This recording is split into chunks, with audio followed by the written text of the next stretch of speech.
पराम्बा जगदम्बा सती बैठी हैं, महादेव कथा कहना प्रारंभ करते हैं कैलाश में, और तभी विमानों का आगमन होता है। सती पूछती हैं, तब पता चलता है कि पिता के यहां एक उत्सव चल रहा है जिसमें सती को निमंत्रण नहीं है।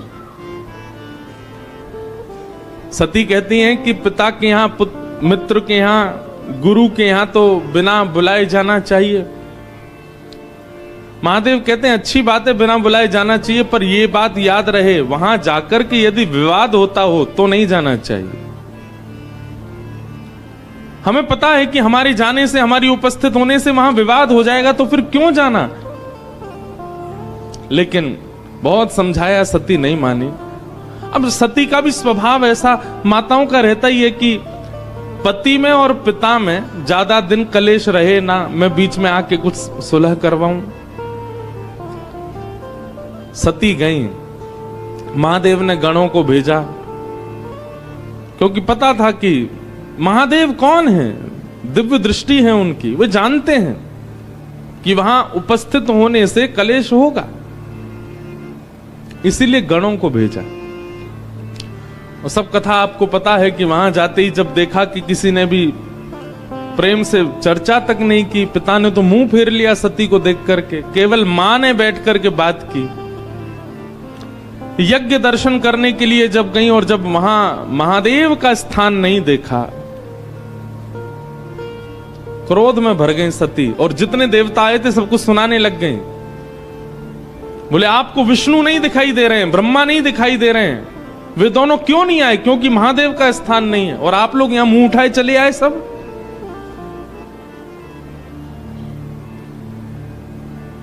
लोग कहते हैं कि सती ने यज्ञ कुंड में प्राण त्यागे नहीं। मानस जी में गोस्वामी जी कहते हैं कि श्री सती ने महादेव के अपमान को देख अपनी योगाग्नि से ही अपने देह का त्याग कर दिया। आसन पर बैठी है नेत्र बंद करके, और महादेव का अपमान सह नहीं पाई, अपनी ही योगाग्नि से दग्ध होकर के अपने तन का त्याग कर दिया।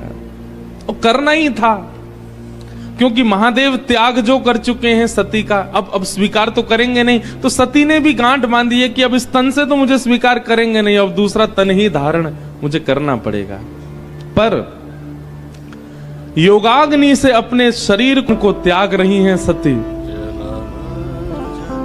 और उस समय हरि से प्रार्थना कर रही हैं, मुझसे अपराध बना, महादेव प्राप्त करने के बाद भी मैं महादेव के स्वरूप को समझ नहीं पाई, उनके अनुरूप बन नहीं पाई। हे हरि, आप केवल, आपके शास्त्र कहते हैं अंते यामति सा गति, अंत में जो मांगो, अंत में जो सोचो वो मिलता ही है। मैं केवल आपसे एक वरदान मांगती हूं, क्या? जन्म जन्म शिव पद अनुराग। शिव को पति रूप में नहीं मांगा, शिव को गुरु रूप में नहीं मांगा, शिव के चरणार बिंदों के प्रति अनुराग मांगा।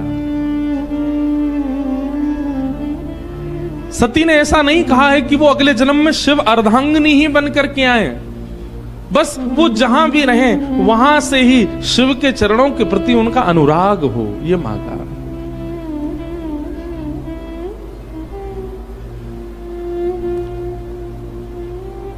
देखते ही देखते यज्ञ के मध्य में पंचाग्नि प्रकट हो गई और सती ने अपने तन का त्याग कर दिया।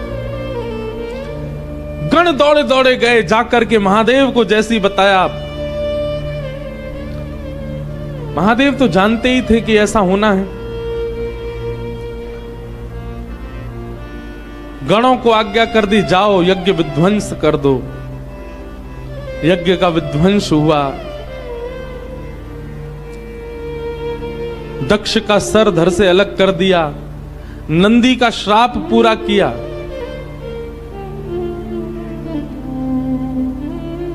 भगवान ने आकर के यज्ञ की रक्षा की।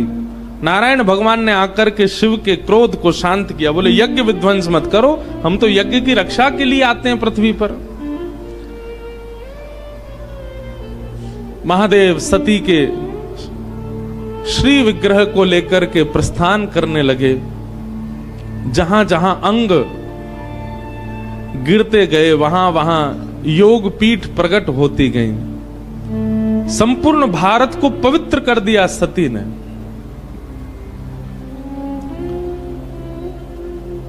इस प्रकार श्री सती मैया महादेव के चरणों में विलीन हो गई और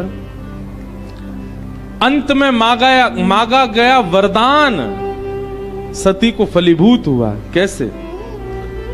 तेहि कारण हिम गिरि ग्रह जाई, तेहि कारण हिम गिरि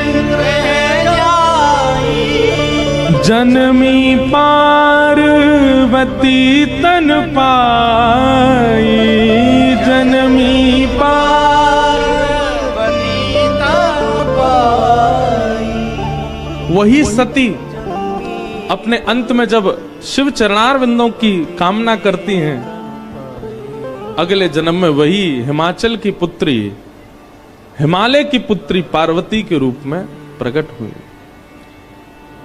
पराम्बा जगदम्बा श्री पार्वती मैया की, श्री पार्वती जी का प्रादुर्भाव हुआ। जब ते उमा शैल ग्रह जाई, जब ते उमा शैल ग्रह जाई, सकल सिद्धि संपत्ति तह छाई, सकल सिद्धि संपत्ति तह छाई।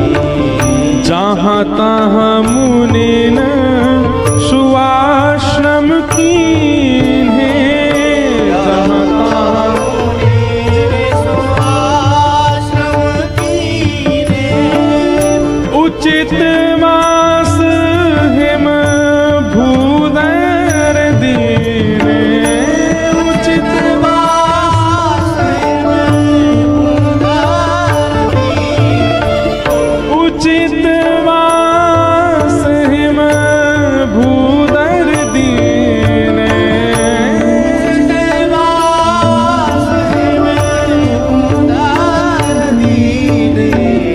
जब ते उमा शैल ग्रह जाई, जब ते उमा शैल ग्रह जाई, सकल सिद्धि संपत्ति तह छाई, सकल सिद्धि संपत्ति तह छाई। बहुत विशेष बात, पार्वती जी के हिमालय में प्रकट होते ही हिमालय का स्वरूप बदलने लगा। हमारे घर में संतान के आने पर घर का व्यवहार, घर का स्वभाव, घर के जनों के मन की स्थिति से पता चलता है कि बालक कैसा है। घर में बालक उत्पन्न होते ही माता पिता के मन में होता है कि अब हम कहीं घूमने जाएं, कुछ ऊधम मचाएं, कुछ उपद्रव करें या कुछ संसारी कामनाओं के प्रति रुचि बढ़ती है, तो कहीं ना कहीं बालक संसारी ही है। लेकिन जिस बालक के उत्पन्न होते ही मन में भाव आए अब रामेश्वरम चलें, अब तो बद्रीनाथ चलें, थोड़ा वृंदावन होके आए, काशी विश्वनाथ प्रणाम करके आए, संत जनों को घर पर बुलाएं, घर बुला करके पधरामनी करवाएं, घर में सुंदरकांड का पाठ कराएं, रामचरितमानस कराएं, बालक के उत्पन्न होते ही ऐसी विचारधारा प्रकट होने लग जाए तो समझ जाना कि भगवत भक्त ही है, क्योंकि उसके आते ही सबकी विचारधाराएं परिवर्तित हो रही हैं। पार्वती जी के हिमालय में प्रकट होते ही, ये हिमालय जहां संतों का निवास अति बताया जाता है, हमें दिखता नहीं है, पर हिमालय में लाखों संत रहते हैं, गिरी कंदरा में रह करके भजन कर रहे हैं। ये कब से प्रारंभ हुआ? जब से पार्वती जी का वहां प्रादुर्भाव हुआ। ऐसी योजनाएं बनने लगी कि वहां भोगी व्यक्ति रह ही नहीं सकता। हिमालय में भोगी व्यक्ति नहीं रह पाएगा, हिमालय में तो योगी ही रह सकता है। और इन योगियों को अपने योग साधना के लिए अनुकूल हिमालय कब से लगने लगा? जब से पार्वती जी का प्रादुर्भाव हुआ।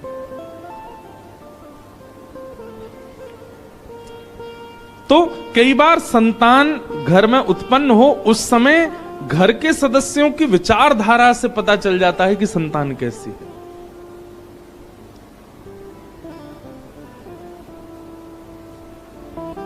पार्वती जी का प्रादुर्भाव हुआ। आहा, सब जगह समाचार पहुंच गया, पर्वतराज हिमालय की पुत्री ने जन्म लिया है। संत जन हिमालय पर जाकर के अपने अपने डेरा जमाने लगे, शुभ संकेत होने लगे, सब जगह भजन साधना आदि सब योग बल प्रारंभ होने लगा। नारद जी महाराज को जब ये समाचार पड़ा कि हिमालय के यहां पुत्री ने जन्म लिया है, नारद जी पहुंचे और हिमालय ने खूब स्वागत किया, सत्कार किया, संत पधारे।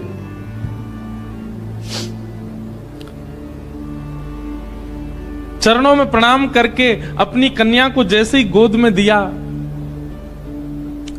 पूछा, महाराज इस कन्या के विषय में कुछ बतलाइए, ये कन्या कैसी होगी, इसके गुण बताइए, इसके बारे में कुछ कहिए ना। कह मुनि बहिस गूढ़ मृदु बानी, सोता तुम्हारी सकल गुण खानी, सुंदर सहज सुशील सयानी, नाम उमा अंबिका भवानी। आपने महादेव के दर्शन किए यहाँ रामेश्वर भगवान के, और रामेश्वर भगवान के दर्शन करने के बाद आपने पार्वती जी का दर्शन किया। यहां पार्वती जी चतुर्भुज रूप में खड़ी है, चतुर्भुज रूप में विराजमान है। हमारे एक पंडित जी बोले, नारायण भगवान यहां क्यों खड़े हैं? मैंने कि नारायण नहीं है, पार्वती जी हैं चतुर्भुज रूप में। यहां पर भी विवाह उत्सव। एक बार मुझे याद है, मैंने शायद पिताजी की कथा में आया था 2011 में, तब मैंने यहां कोई उत्सव दर्शन किया था। तब इतनी भीड़ नहीं थी यहां रामेश्वरम में, इतनी व्यवस्था भी नहीं थी और इतनी भीड़ भी नहीं थी। ये पीछे वाला जो द्वार है, यहीं से ही भीतर प्रवेश कर जाते थे हम तो, और घूमते घामते दर्शन भी कर लेते थे। और वो भी कथा भी दिसंबर जनवरी में ही हुई थी। ये मौसम है, इसी समय भीड़ आती, तब भी इतनी भीड़ नहीं थी। तब हमने यहां पर पालकी में महादेव जाते हैं सज धज के, दुल्हा बन के, ऐसे कुछ देखा तो था, मुझे याद नहीं है वो क्या था। या ऐसा था कि रात्रि में शयन के लिए पार्वती जी के कक्ष के पास महादेव जाते हैं सज धज के पालकी में बैठ करके। पार्वती जी का दर्शन कितना मंगलमय है यहाँ पर भैया। ये पराम्बा है, जगदम्बा है। अब यहाँ पर गोस्वामी जी ने नाम दे दिया, नाम उमा अंबिका भवानी।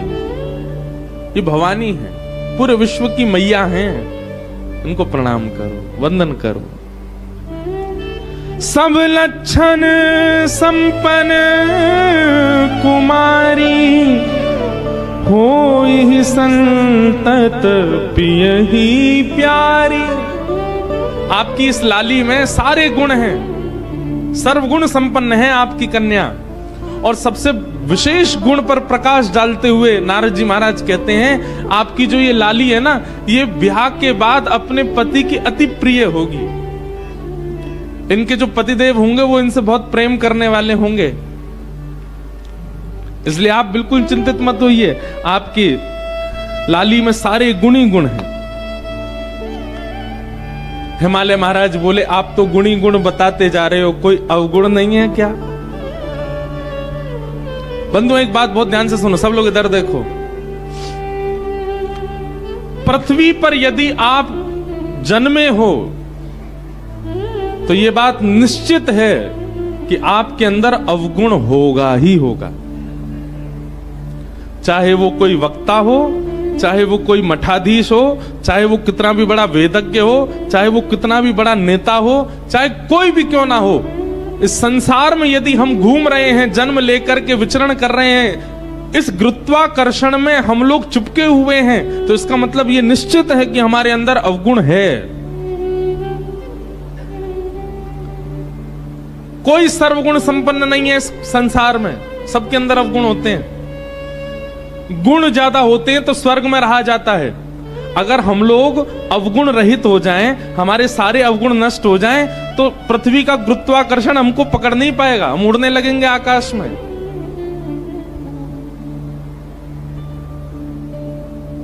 वायु में तैर के ही पहुंच जाओगे धनुषकोडी। आप पृथ्वी पर स्थिर हो, इसका मतलब है कि आप में अवगुण है, इसीलिए पृथ्वी ने आपको पकड़ करके रखा है। गुण ज्यादा होंगे तो स्वर्ग मिलेगा, अवगुण ज्यादा होंगे तो नरक मिलेगा। दोनों बराबर होंगे तब पृथ्वी पर आता है मानव। अब पृथ्वी पर आकर के कर्मानुसार या तो गुण बढ़ा ले या अवगुण बढ़ा ले, वो उसके हाथ में होता है। भगवान 50-50 करके भेजते हैं मानव को। हमारा रेशियो बढ़ता घटता रहता है, क्योंकि हम लोग धाम में बैठे हैं, तीर्थ में बैठे हैं, कथा सुनने के लिए स्पेशली छुट्टी लेकर के काम वाम छोड़ के आए हैं, तो ये बात निश्चित है कि हमारे अंदर गुण 50 से 55% होंगे। लेकिन इसका मतलब ये नहीं कि अवगुण बिल्कुल नहीं है। 45% अवगुण हैं हमारे भीतर, इसीलिए हम पृथ्वी पर। अच्छा, एक बात आपको बड़ी विचित्र बताएं, हमारा उद्देश्य क्या है, लक्षण क्या है? हमको 100% गुण करने हैं क्या? नहीं। अगर गुण की मात्रा बहुत ज्यादा हो गई तो स्वर्ग मिलेगा, शिवलोक नहीं मिलेगा, रामलोक नहीं मिलेगा, कृष्णलोक नहीं मिलेगा। भागवत जी कहती हैं भगवत धाम की प्राप्ति के लिए तो शून्य होना पड़ेगा, गुण भी नहीं अवगुण भी नहीं, दोनों शून्य हो। आप कहोगे ये कैसे संभव होगा? स्वयं भगवान बताते हैं, असहाय की सहायता करके, परोपकार करके अपने पापों को कम करो। दूसरों की सहायता करने से पाप कम होते हैं।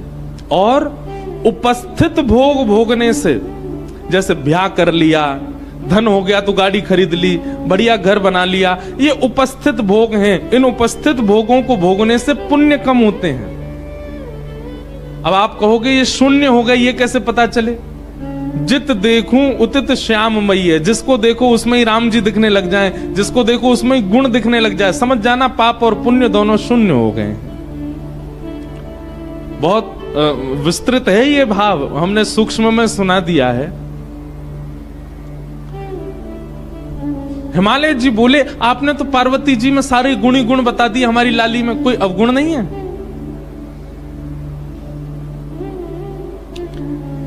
तब नारद जी महाराज कहते हैं शैल सुलक्षण स्तुता तुम्हारी, सुनहु जे अब गुण दोई चारी। 2-4 अवगुण हैं, सुन लीजिए। बोले क्या?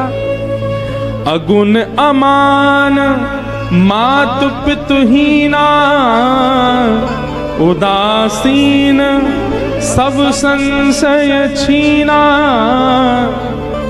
जोगी जटिल अकाम मन नगन अमंगल वेश, अस स्वामी एहि कह मिलहि परिहस्त असिरेख। हमने आपकी लाली की हस्त रेखा देख करके 2-4 कुछ अवगुण हैं, उनको मैंने पढ़ लिया। आप कह रहे हैं तो मैं आपको बता देता हूं। हिमालय महाराज, नैना देवी थोड़े से संकोच में आ गए, बोले बताइए भगवान। बोले अगुण अमान मात पितहीना, उदासीन सब संशय छीना। आपकी लाली का जिनसे ब्याह होगा वो कैसे होंगे? बोले अगुण, उनमें कोई गुण नहीं होगा, सारे गुणहीन। जैसे गुण किसे कहते हैं? हमारे दामाद जी बड़े सरल हैं, हमारे दामाद जी बड़े अच्छे हैं, हमारे दामाद जी बड़े बुद्धिमान हैं, हमारे दामाद जी बड़ा मीठा बोलते हैं, ये सारे दामाद के गुण हैं। आपके जो दामाद जी होंगे वो अगुण होंगे, उनमें कोई गुण नहीं होगा। आप किसी दूसरे से कह नहीं सकते कि हमारे दामाद जी में ये गुण है, अगुण। और अमान, मान रहित होंगे। कभी अगर दामाद जी आए और आप उनका स्वागत सत्कार नहीं करो तो उनको बुरा नहीं लगेगा, क्योंकि वो अमान हैं, वो मान रहित हैं। और तीसरी बात तो ऐसी बताई कि महाराज मैना देवी तो अपने छाती पे हाथ रख के बैठ गई। बोले क्या? मातु पितहीना, आपके जो दामाद जी हैं उनके माता पिता नहीं है। आपके जो दामाद होंगे, मतलब आपकी लाली के सास ससुर नहीं होंगे। आज की कन्या होती तो खुश हो जाती, आज की कन्या होती तो बड़ी प्रसन्न हो जाती, बढ़िया हमारे सास ससुर ही नहीं है, केवल पति देव हैं। लेकिन नैना देवी बोली, ये कैसा बेटा? बोले फिर ये इसका जन्म कहां से हुआ? बोले कि पूरे विश्व को यही जन्म देते हैं, आपके जो दामाद जी होंगे इनको कोई जन्म नहीं देता। मात पित ही ना उदासीन सब संशय ही ना। उदासीन है, अंतर्मुखी, इसको अंग्रेजी में कहते हैं इंट्रोवर्ट। अपमान सम्मान इनसे कोई, बहुत सम्मान कर दो तो प्रसन्न हो जाए ऐसा भी नहीं है, अपमान कर दो तो बुरा मान जाए, नहीं, कुछ नहीं। दाल रोटी खिला दो तो भी राजी, कुछ मत खवाओ भूखे रखो तो भी राजी। ऐसे उदासीन होंगे आपके दामाद जी। जोगी जटिल अकाम मन नगन अमंगल भेष। नारद जी को इतना सच भी नहीं बोलना था, पहले ही डरा दिए माता पिता इतने। बोले कैसे होंगे? बोले जोगी जटिल। जटिल किसको कहते हैं? बोले बिल्कुल जड़ के भांति जो होता है। अकाम मन, बोले काम दूर दूर तक स्पर्श नहीं करेगा उनको। अकाम मन, कोई कामना नहीं होगी उनके मन में। जिनकी नगरी में आप बैठे हो उनके गुण सुन लीजिए।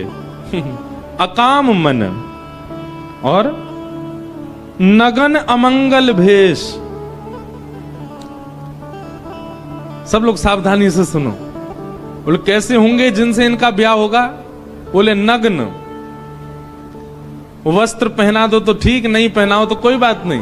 अमंगल भेष। एक कथा हम एक महात्मा जी से सुन रहे थे।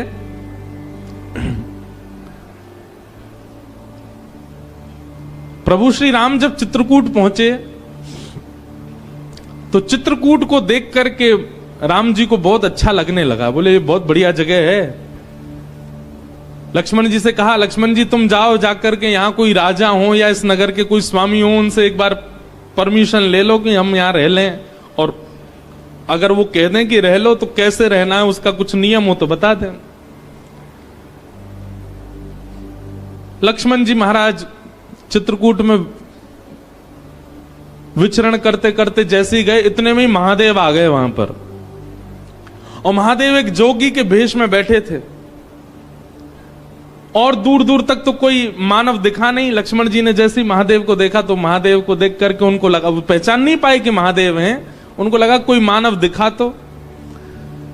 दूर से उन्होंने कहा, सीताराम, इस चित्रकूट नगरी में रहने के क्या नियम है, कृपा करके हमें बता दीजिए।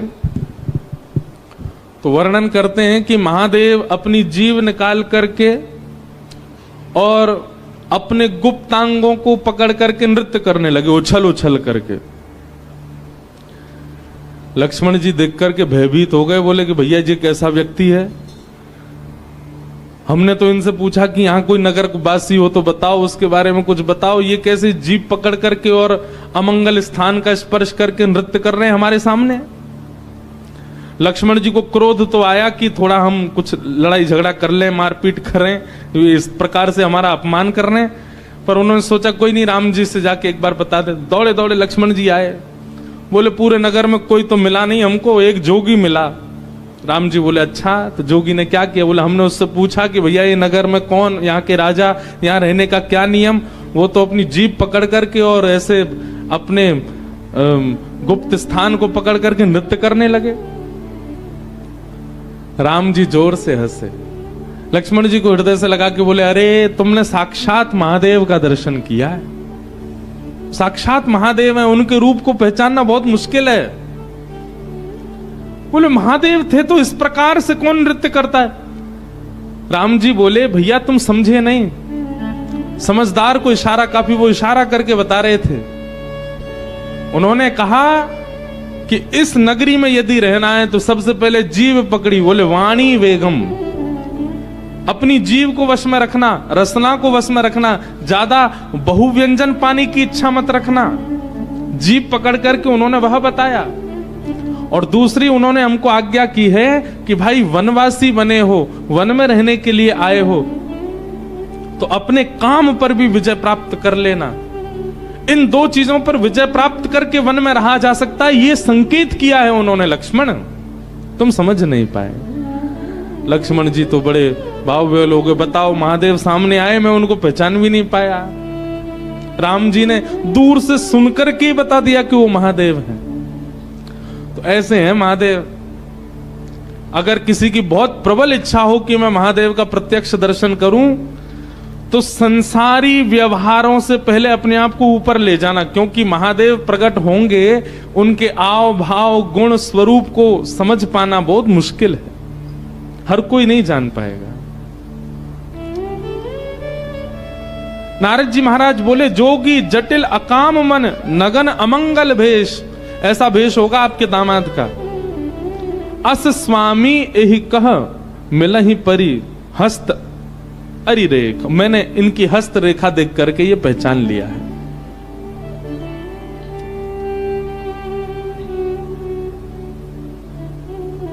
नैना देवी, हिमालय महाराज तो बिल्कुल नेत्रों में आंसू आ गए। ऐसी सुकोमला, ऐसी प्यारी पुत्री, और उस पुत्री के लिए ऐसा वर बता रहे हैं।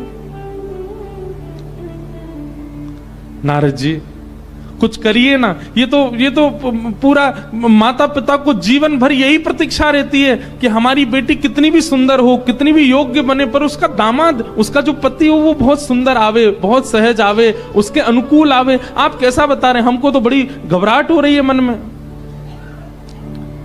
तब नारद जी महाराज बोले, इसका एक उपाय हो सकता है। क्या?